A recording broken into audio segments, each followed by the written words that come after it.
with another Wednesday deep dive. Today we are going to be working on flow-throughs. There is another video on step-throughs, so we're not going to touch those today, even though flow-throughs and step-throughs tend to kind of go together. We are just going to focus on the different variations of flow-throughs today. There are so many ways to do this, and I'm going to kind of cover maybe a few of the more common ways to do it, but there are just so many ways of doing like your sun salutation flow through.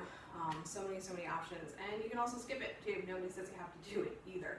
But I'm going to give you a couple of options. We do sun salutations in my in-person classes, which are not running right now, and also in my video classes that I tend to put out. I think they're really great for kind of bringing breath to movement and building strength and building heat, which we may or may not want depending on the weather that you're watching this video in. So I do try to include them in my classes, but not everybody enjoys them, and that's okay. Or not everybody wants to do a traditional sun salutation A, and there's nothing wrong with that. So I'm here to offer some options for you.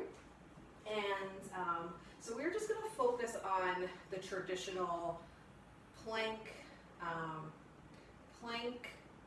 flow into downward facing dog. So traditionally it would be plank to downward dog to, plank to upward dog to downward dog, or plank, I didn't get a lot of sleep last night. Plank, chaturanga, upward dog to downward dog, or plank, chaturanga, cobra to upward dog.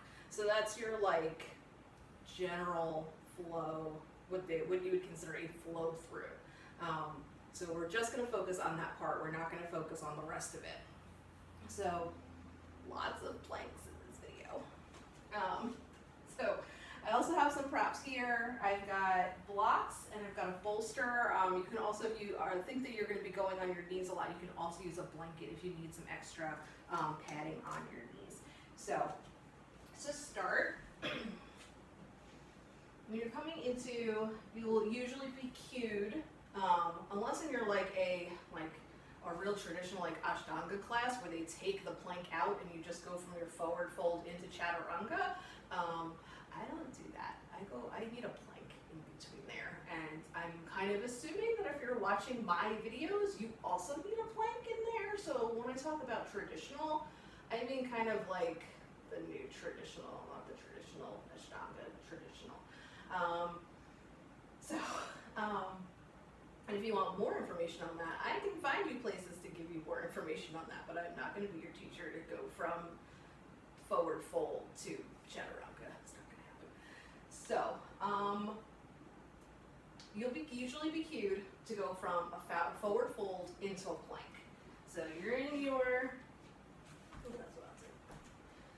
so you come down, you're in your forward fold, and now you'll usually be cued to go to maybe place your hands down and step back or jump back into a plank. So the first thing is you can just stay here and hold your plank, either with your knees down or your knees up, while the rest of the class is going through their flow through. That right there is doing a lot. You're doing a lot right there. Core strength, shoulder strength. I mean, it's not like it's the lazy option. So it's not like it's a good option. So you can definitely hang out. You can definitely hang out in your plank, holding your plank, and then pressing back into downward facing dog when you're cued to. Another option, if you want to continue to build up upper body strength, is instead of coming down into chaturanga, you just do a push-up. So you're cued to plank, either on your knees or on your toes. Those are your options. Come down into a push-up and up and back. And with your push-up, you want to go down as far as you can comfortably do it, because you also, and it would be, I guess you would call a tricep push-up. You don't want to start messing up your shoulders. So don't, don't start, shredding your shoulders because you want to get like down, you're going to kill yourself doing it. Build up the strength. It's okay. You can build up the strength. So you start on your knees, build your way up. So the next would be chaturanga. So chaturanga, sometimes called yogi push-up. You're going to keep your shoulders and elbows level. So I'm saying 90 degrees or less. So, or 90 degrees or more. You don't want to go and bring your shoulders lower than your elbows, because that's when you start getting into possible shoulder injury if you're doing it over and over and over and over again. So either stop before your shoulders and your elbows are level, or get to that point and then, put your hips down, put your knees down. It's not how I was taught years and years ago, but it was how I was taught in my yoga teacher training, and it's how I've seen kind of like the best practices now for avoiding injury. So we're going to start sort of on their knees. So chaturanga, see? And then you can come, put your hips down and come up into cobra, or toes up, chaturanga, hips down, cobra.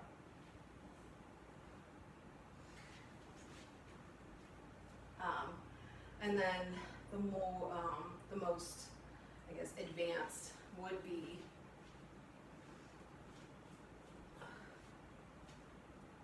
chaturanga, up dog, or up dog, and then back into downward facing dog. So those are some options. Now props. You can use blocks for this. Blocks are great. You do have to be careful of some things when you're coming down into chaturanga on blocks. Like I said, you don't want to bring your elbows past your shoulders. So just don't go down as low. Don't bring your body down. Know that you're going to be up a little bit higher. If you're coming into up dog, you might want to keep your toes tucked if you're feeling like you're unstable or you need a little bit of height. So and then keep your toes tucked, and then you can come up to downward facing dog. You can do that with, I have kind of thin blocks, so you might want to have to play with the blocks that you have. If you have thicker blocks, kind of see how it feels.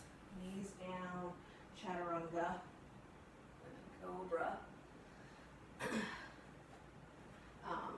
So those are options with blocks. I'm tired. I also filmed class before this. Now, what you can do is, if you're working on your chaturangas, you can use a bolster or a pillow, or anything that you have, maybe like an extra yoga mat. If you have it, and you can use the bolster to come down to. So you're in your plank, you come down to the bolster, and then you can take your, this is a little awkward, but for me, it might not feel awkward for you, it feels awkward for me, and then you can take your downward dog. You can take your up dog. Not everything is going to feel good in your body. That personally did not feel good in my body. It might feel great in your body. And that's okay. What works for you might not work for me, and vice versa. Another thing you can do, this is especially good if you are pregnant and you have a belly, but you've been doing yoga long enough that you're a proficient student and you feel comfortable doing yoga while you are pregnant and you don't want to get onto your belly, and that's totally fine. If you are, don't do anything new now that you're pregnant, but continue doing whatever you were doing before you were pregnant, as long as your doctor says it's okay. If your doctor says that you don't have any reasons to, just keep doing it. So you've got big pregnant belly. You can bring a bolster, kind of set it up because it's going to go underneath your hips. So your belly is gonna come here. Hands up, coming into plank, chaturanga, hips, come down, and now this actually, if you are pregnant, this feels, well, it could feel, I don't wanna say it will feel, it kind of depends on, you know, your body, but it will give you, especially when you're feeling like everything is so compact and you've got this baby pressing on all of your organs and you want to create some space in your body and you want to feel like you want to breathe, that's a good way to do it, or at least try to do it. It might feel awful in your body, and if you don't like it, don't do it, but plank or plank, come down, hands up. And this is going to give you some space in your chest, some space in your side body. Make it feels good, you know, just for me. So those are making sure I'm checking my list. So yeah, those are some options. Flow through variations, flow through options. From downward dog, the next is usually a step through. I have a video on step throughs already, so we're just not going to touch on that today. But you can decide, you know, what works for you. If none of those options work for you, you know, you can let me know. You can reach out to me. I'm on Instagram at Hiking Yoga Mama. You can email me at openarmsyoganc@gmail.com. And you can just, we're on Facebook now, so you can get in touch with me, and if you have any questions, you know, we can work it out. We can figure out what works best for you.